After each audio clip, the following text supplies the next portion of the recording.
Sobat Hikari. Kali ini kita berada di Bandung, tepatnya di BLK Bandung. Kita ada acara First All Indonesian Junior Koi Show 2022. Oke, pelaksanaannya tanggal berapa? Dari tanggal 15 sampai dengan 17 Juli 2022. Siap. Oke, kita ikuti acaranya bersama. Mari kita ikuti.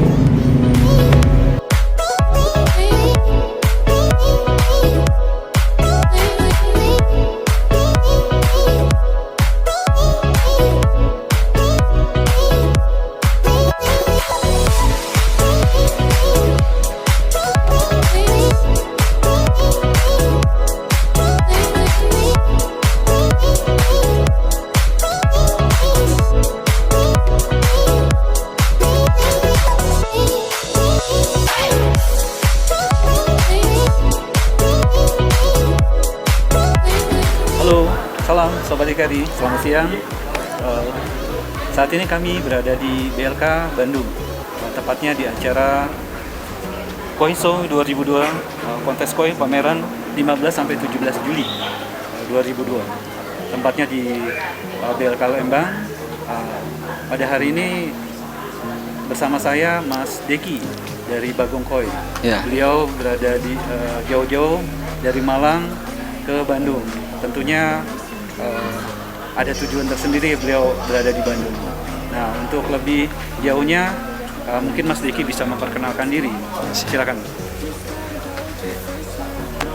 Kenalkan, saya Deki Arisandi dari Malang, tepatnya pemilik Bagong Nishi Koi Farm Malang. Kami kesini dengan tujuan support acara show yang di Lembang, BLK Lembang, yaitu First Junior All Indo Junior Koi Show. Ini kami hadir di sini itu karena kita lagi proses training cat, dan kebetulan di Lembang sini saya lagi ujian, jadi ujian untuk menuju juri nasional APKI. Juri nasional ya? Iya, juri nasional APKI. Mungkin itu. Ya. Yang untuk juri nasional, wah, saya tertarik sekali gitu. Iya. Dimana kontes-kontes koi setelah pandemi ini mulai banyak diadakan. Mulai banyak. Iya. Teman-teman komunitas di Indonesia di berbagai daerah sudah melakukan kontes cukup rutin juga. Cukup rutin, ya, cukup rutin. Perkembangannya cukup baik pasca pandemi ini. Iya. Nah, untuk penjurian, Iya. saya mau tahu nih Mas Deki, Iya. kira-kira sebagai calon juri gitu ya. Iya. Ini tentunya ada persyaratan ya. Ada persyaratan. Tentunya ada persyaratan. Bagaimana sih kalau ingin menjadi juri? Ya, untuk event-event atau kontes koi di Indonesia. Iya. Karena acaranya kita itu API, Asosiasi Pecinta Koi Indonesia, untuk menjadi juri itu ada beberapa persyaratan. Itu yang pertama, bisa lewat breeder, dan yang kedua bisa lewat klub, dan itu minimal terdaftar anggota breeder atau klub itu minimal 3 tahun. Oh, 3 tahun. Harus 3 tahun ya? Harus 3 tahun atau lebih, minimal 3 tahun. Minimal 3 tahun. Yang pertama itu. Yang kedua itu harus mengikuti event nasional itu selama 10 kali event nasional. Baik itu sebagai peserta atau panitia? Itu otomatis kalau sudah daftar training cat itu sudah ada tugas, jadi bukan hanya peserta. Jadi kita hadir itu sudah dapat tugas berupa ujian, dan ujiannya itu bisa lesan langsung di arena penjurian. Itu misalnya kan gini, ini ikan yang kualitas menurut kamu yang mana ini? Nah, ini kita juri dulu, baru nanti alasannya kenapa, biasanya gitu. Jadi juri-juri senior menyuruh kita untuk memilih ikannya dulu. Ayo coba TJ pilih ikannya mana yang juara 1 sampai 5, yuk pilih mana. Kenapa ini kok juara 1, alasannya seperti apa. Itu biasanya kalau lesan kita komunikasi langsung dengan juri-juri senior. Dan yang kedua kita melalui tes tulis. Jadi Ini jenis ikannya, sorry saya potong. Iya. Jenis ikannya berbeda atau sama? jenis ikan dari TJ yang training cat yang mengikuti acara training itu berbeda-beda.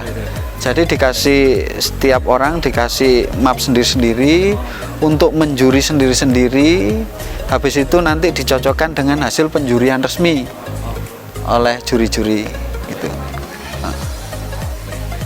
Ya. Untuk sebagai juri tentunya nanti kan sebagai salah satu juri koi Ya. ya, nasional ya tentunya. Ya. Nah, tentu ketika melihat ikan ini bisa dikategorikan sebagai ikan juara, ya. Apa aja sih yang dinilai? Ya, untuk penjurian ikan itu yang pertama itu kualitas yang dinilai. Jadi kualitas ini global.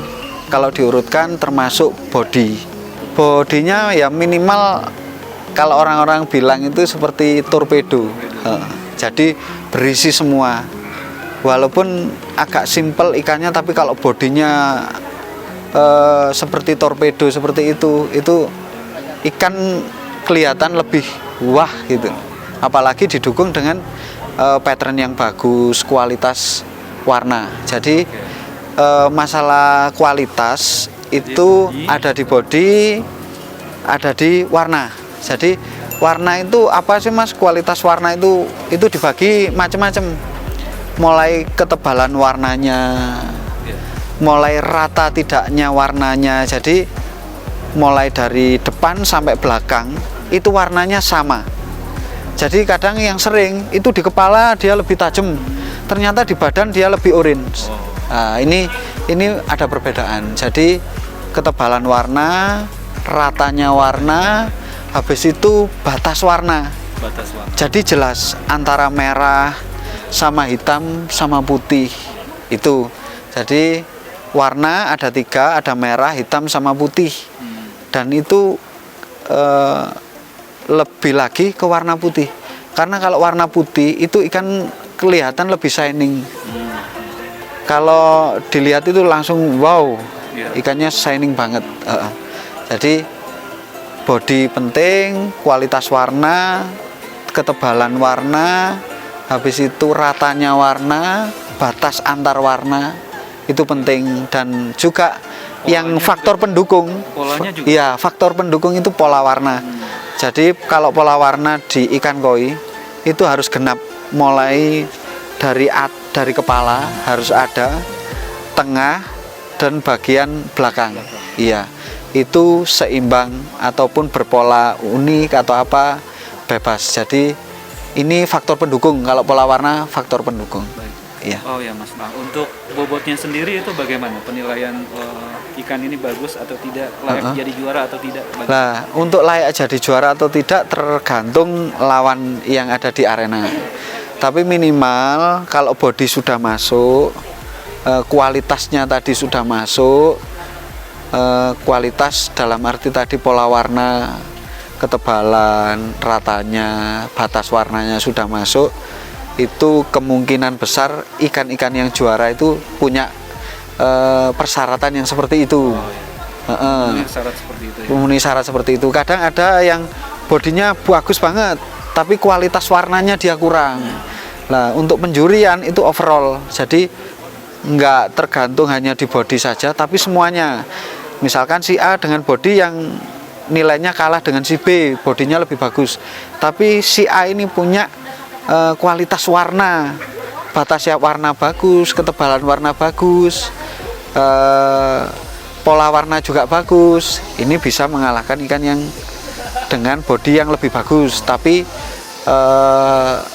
kualitas warna yang kurang. Makanya kalau di penjurian itu bisa kita menentukan ini juara 1, 2, 3-nya itu dari kualitas yang ada pas di arena penjurian. Kadang ada di rumah ikannya bagus, kualitasnya bagus, ternyata dibawa ke arena itu ikannya ngedrop. Nah, sering seperti itu ya? Sering terjadi seperti itu. Makanya kita nggak bisa, teman-teman punya pendapat kalau loh ini kan bagus kok kalah sama ini. Ternyata itu bagus waktu foto atau video di rumah, tapi di arena ternyata dia ngedrop. Iya, iya. Nah, makanya nggak bisa kita bilang ikan bagus atau jelek kalau hanya lihat foto. Tapi kalau sudah bertarung di arena, itu baru kelihatan ikan ini loh, ternyata punya kelebihan banyak walaupun ada kekurangannya. Jadi overall kita nilai semua dari kualitasnya, bahkan dari minusnya. Contoh minus kalau di ikan bagian mata merah misalkan gitu, itu juga mempengaruhi pengurangan nilai. Tapi overall kalau kualitasnya oke, tetap oke. Oke, Mas Diki, tadi sudah bicara persiapan kontes nanti ya. Iya.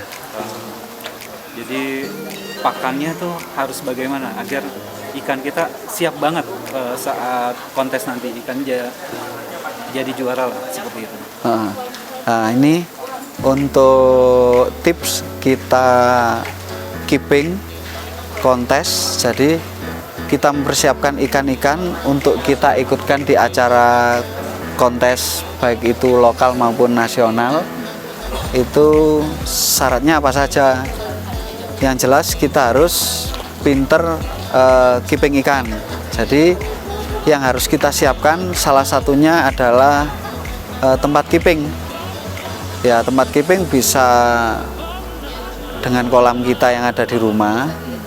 Itu selain satu kualitas airnya itu terjaga dengan baik, itu kita harus membuat filternya juga maksimal. Biasanya itu minimal 30% dari luas kolam. 30% dari luas kolam. Itu ya kalau kurang 30% ya. tergantung sumber mata airnya. Kalau untuk daerah-daerah yang memang langsung dari sumber, walaupun kurang dari 30 masih oke. Masih oke. Ini perbandingannya kolam dengan jumlah ikan? Ya, ada juga kolam dengan jumlah ikan. Jadi kalau memang kita mau keeping untuk acara ikut show, jadi isi di dalam kolam kalau bisa jangan terlalu penuh. Karena kalau terlalu penuh pertumbuhan juga lambat. Jadi satu dari sisi kolamnya tadi, yang kedua itu dari pakan. Jadi pakan merupakan salah satu faktor penting untuk kita bisa keeping ikan bisa maksimal. Ya, contohnya kalau kita keeping ikan itu awalnya kita di pertumbuhan dan warna kita jaga dulu. Jadi keeping awal itu pasti kita pakai grow. Ya, pakai grow dan pakai color. Nanti colornya cuma ada batasan waktu. Kita tidak full pakai color. Itu ada yang full pakai color tapi dengan mengurangi jumlah pakan colornya. Nah, tapi kalau saya stop. Jadi pertama grow dan color. Kalau kita pingin cepat untuk meningkatkan kualitas warna merah, terutama warna merahnya, itu biasa saya pakai Saki Hikari Deep Red. Itu kalau waktu kita pendek. Tapi kalau kita nanti kontesnya saya untuk berapa bulan ke depan masih lama, itu kita bisa pakai Saki Hikari Color. Kalau kepingin lebih color ya. Saki Hikari Color. Berapa? 2 bulan, 3 bulan? Iya, untuk kurang lebihnya kalau kita show mau diikutkan sekitar 3 bulanan lah. 3 bulan. Kita menuju show, kita keeping pakai Saki Hikari Color. Atau kalau teman-teman dengan dana yang lebih minim, itu lebih minim, kita pakai Hikari Color. Ya, jadi bukan Saki Hikari Color, tapi Hikari Color kalau pingin yang lebih ekonomis. Itu sudah masuk pakan Hikari Color, itu sudah masuk standar kita untuk event kontes, itu sudah bagus banget. Ya, sudah bagus banget. Lanjut nanti kalau sudah colornya kita merasa warna merahnya pada ikan kita sudah cukup maksimal. Soalnya kan nanti kalau terus-terusan dipakai color itu juga nggak bagus, karena warna malah bisa pecah nanti. Jadi kalau dipikir ini sudah maksimal warnanya, merahnya udah cukup. Lanjut kalau mau sudah mendekati hari H So paling tidak 1 bulan. 1 bulan ya? Nah, biasanya kalau kita pakai warna terus, warna siroji atau putih pada ikan itu akan ketarik jadi warnanya mangkak, mangkak atau Melebar gitu. iya nggak jadi putih. Oh, iya. Agak agak kekuningan. Nah itu jadi apa yang kita butuhkan kalau grow biasa pakai saki hikari grow itu bisa, colornya pakai saki hikari color kalau jangkanya panjang. Kalau kepingin ngirit pakai saki hikari, pakai hikari color. Tapi kalau hikari spirulina. Tapi kalau untuk mempercepat karena waktunya pendek, kita bisa pakai saki hikari deep red. Dan untuk warna nanti setelah itu dirasa cukup warnanya, nanti untuk putihnya kita pakai pure wet. Nah, itu kita pakai pure wet sampai menjelang 1 minggu sebelum acara kontes, karena 1 minggu ya kira-kira. Kalau pure wetnya misalkan kurang 1 bulan kita sudah pakai pure wet aja. Mungkin sama grow enggak apa-apa. Pure wet aja boleh, pure wet sama grow boleh. Kita bareng sampai 1 minggu sebelum acara kontes. Jadi 1 minggu sebelumnya kita berhenti, sudah puasa. Karena ikannya nanti akan kita berangkatkan keluar kota misalkan gitu. Itu kalau dari selama ini seperti itu. Baik. Wah, seru juga ini percakapannya kali ini. Siap. Jadi teman-teman melalui diskusi saya dengan Mas Deki ini, beliau ini praktisi sekaligus ini ke depan salah satu juri koi Indonesia. Insya Allah. Seperti itu. Jadi beliau tadi sedikit berbagi sama kita mengenai apa saja yang kira-kira untuk menentukan ikan berkualitas juara. Ya, kemudian tadi juga beliau kasih informasi dan berbagi tips tentang bagaimana kita sebagai peserta kontes mempersiapkan ikan kita layak menjadi juara di kontes nanti. Demikian mungkin diskusi obrol-obrol kita saat ini. Mas Deki, terima kasih untuk waktunya. Siap, sama-sama Pak Sulaiman. Sahabat Hikari. Salam sahabat Hikari. Sampai ketemu kembali. Halo Sobat Hikari. Terima kasih telah mengikuti kegiatan kita pada 3 hari ini. Jangan lupa untuk follow Instagram kita, subscribe YouTube kita, dan nantikan liputan kita selanjutnya. Salam Hikari.